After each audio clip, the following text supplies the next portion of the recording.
Fast,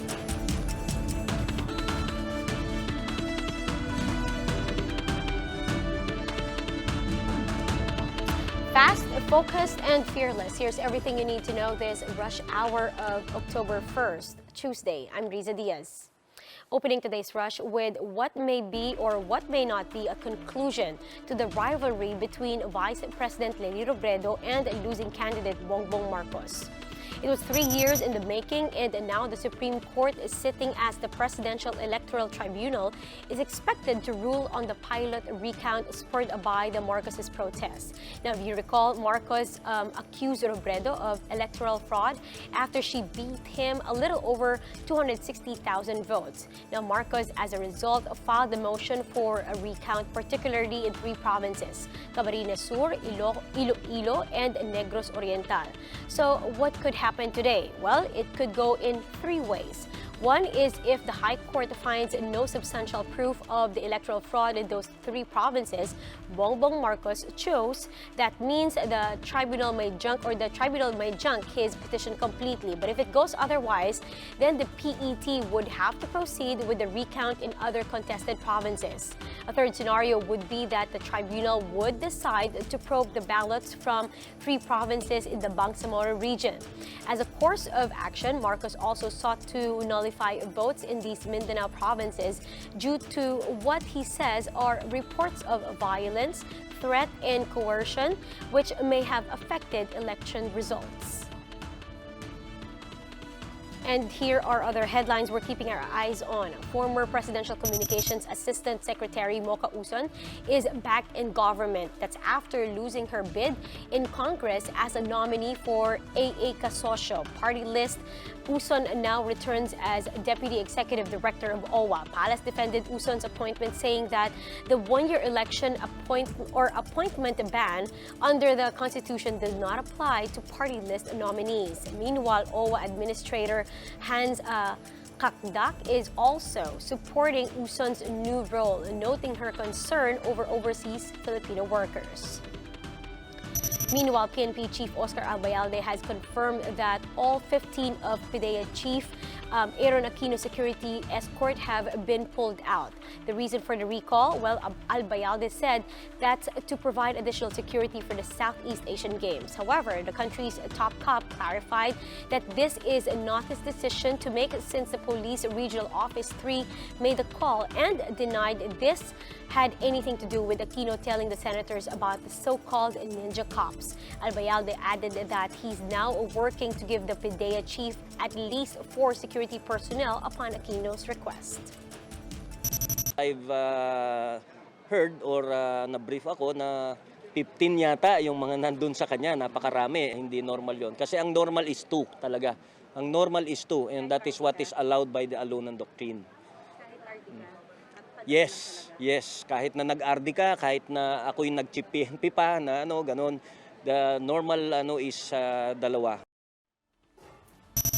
President Duterte is off to Russia later today after being invited by his so-called Russian firebrand counterpart, President Vladimir Putin. We've yet to hear specific details of Duterte's visit to Moscow, but as early as now, Defense Secretary Delfin Lorenzana has dismissed rumors that Duterte's visit to Russia would also entail the purchase of millions worth of helicopters. Lorenzana says there is no such deal or any agreement similar in nature. Now, after the nationwide transport strike yesterday, government officials are now considering revoking the franchise of those who joined the protests. This comes after comments saying that the strike was unsuccessful and did nothing to intimidate authorities. Jared de la Peña has a report. Jeepney terminals at the Quezon Memorial Circle and Commonwealth Avenue were packed with commuters on Monday morning. They were having a hard time getting rides as transport groups decided to go on strike to protest the government's Public Utility Vehicle Modernization Program. Parang ngayon lang naman dahil lagi naman din may nakaawag talaga rito. Actually, wala pa kasing dumadaan na SM North ngayon. Sobra po talagang hirap. Hindi ko nga po alam. Transport groups ACTO, Piston, and Stop and Go Coalition say 95% of jeepney operators in Metro Manila joined the strike. The government provided free rides by deploying buses, trucks, ambulances, and police mobile to help out stranded passengers. para ho sa atin, hindi ho ganun kadami yung stranded na pasahero, pero may stranded na pasahero pa rin ho. We consider it as a rush hour on a Friday. Ganun ho yung volume kung ikukumpara ho natin sa pang-araw-araw. Jeepney operators say they will lose their livelihood if government pushes through with the jeepney phase-out.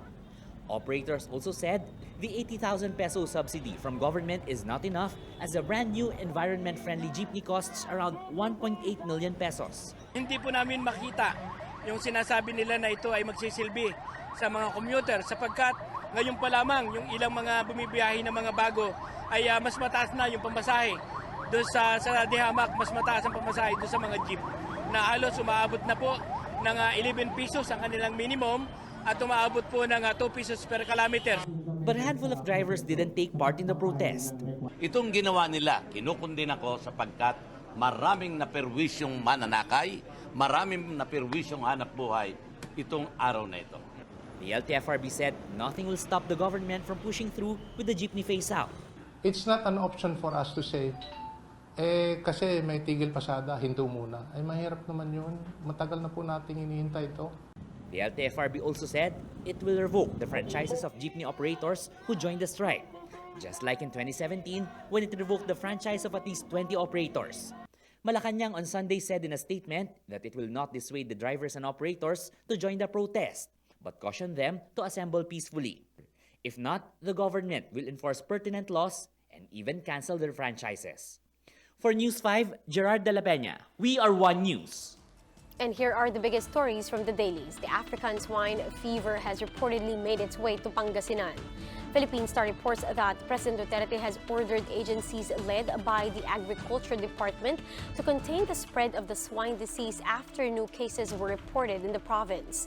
The Pangasinan provincial government recently said it would file a case against hog traders who reportedly bought in pigs from Bulacan, which is known to have been already infected by ASF.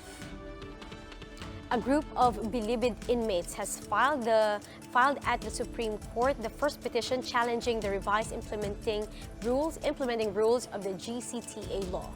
Pangmasa reports that the petitioners sought to invalidate provisions in the new IRR, which includes heinous crimes convicts from the GCTA benefits. They're also asking the High Court to order the Bucor and the BJMP not to apply the new IRR provisions retroactively, saying it violates penal laws. The DOJ, meanwhile, insists the revised IRR they crafted does not violate any law. And this from the Free Band. The Cebu City local government has finished clearing 2 of its major roads a day after the deadline set by President Rodrigo Duterte. Now, despite this, the Department of Interior and local government remained impressed with how Mayor Edgardo Labella managed the whole affair.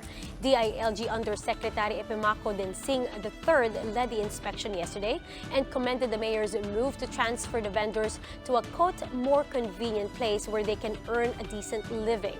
Now, however, this does not mean that Labella is off the hook, since a separate validation team will assess whether or not the city complied with the president's orders.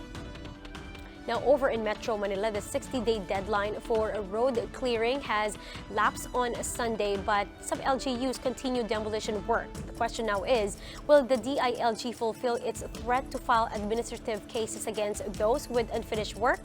Lim Santos with a report. Reverend Percival Gregorio prepared water and coffee for his church guests. They were from the Department of Public Order and Safety of Quezon City, and they paid a visit to destroy a part of his church. Maganda naman ho ito na ginagawa natin as citizen at bilang iglesia na sumusunod naman sa kalakaran ng batas natin at kakaganda ang St. John United Methodist Church. City Hall personnel say the church became part of their clearing operation as its front area occupied part of the sidewalk. The clearing was supposed to take place Sunday but was rescheduled to Monday to give way for the Sunday church service. Kaya ito namin inoperate ngayon, kasama ito doon sa tinatawag nating road obstruction. It's a process of conversation naman sa simbahan eh. Ang maganda dito, yung pastor nila, yung minister nila, naniniwala sa atin, naniniwala sa batas. The DILG's 60-day deadline for clearing operations by local government units ended on Sunday. This was in line with the directive of President Duterte in his last SONA to reclaim public spaces. But on Monday, some were still trying to beat the deadline. This barangay outpost in QC, for example, was being trimmed by half a meter to comply with the order. I would say na reliable compliance ng Quezon City sa 100%. The DILG says they already received compliance reports from the LGUs, which they will now need a week at least to validate. Nag-report na yung mga local government units ng kanilang accomplishment, pero it's incumbent upon the DILG na i-validate yung report. The DILG says that so far many LGUs reported 100% compliance.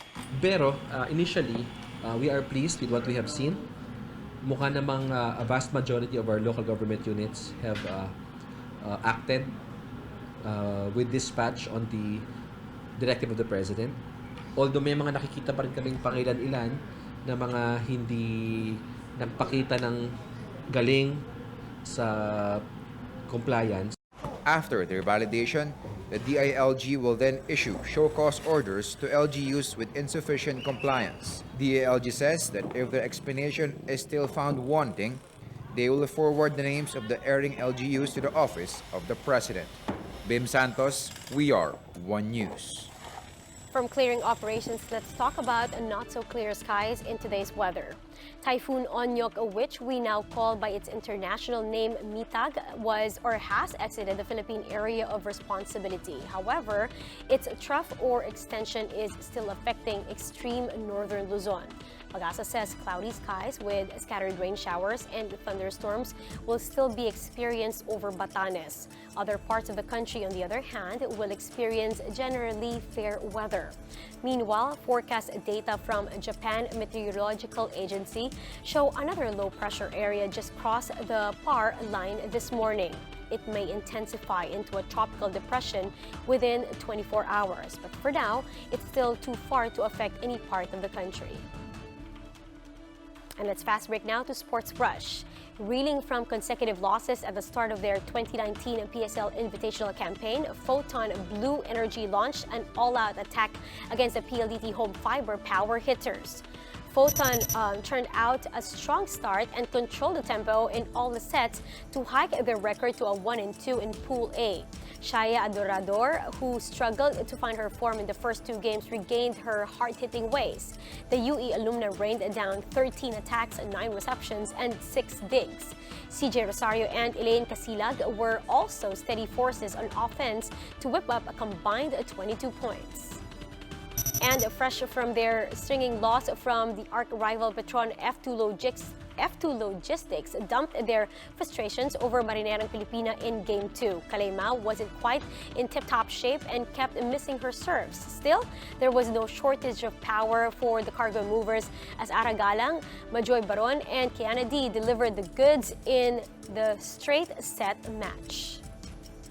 Petron managed to keep its spotless record as it trashed Genetica Ayala in 3 straight sets. The Blaze Spikers picked up where they left off from their debut game victory against F2 Logistics and made short work of the Lifesavers with Bernadette Pons leading the charge.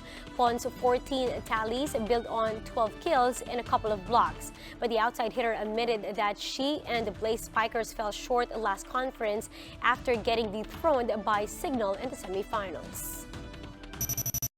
Pagkatalo namin last conference, isa yun sa mga motivation namin ngayon na kailangan natuto na kami doon sa kung ano man yung nangyari nung past conference kasi parang alam naman namin na nagkulang talaga kami kung kaya natalo kami. So yun, ginagawa namin lahat para makabawi kami this conference. And here are the stories to watch out for later today. The Senate will continue its probe into the implementation of the GCTA law. Motorcycle taxi Angkas will be leading a discussion on sustainable solutions to traffic congestion over at the SMX Convention Center in Pasay. And Rear Admiral Alan Cusi will officially assume his post as the new PMA Superintendent, while Brigadier General Romeo Bronner will sit as acting Commandant of Cadets following the hazing scandal that led to the death of Cadet 4th Class Darwin Dormitorio. And that's how the day is shaping up to be. Join us again next time for another round of Rush. I'm Riza Diaz. We are One News.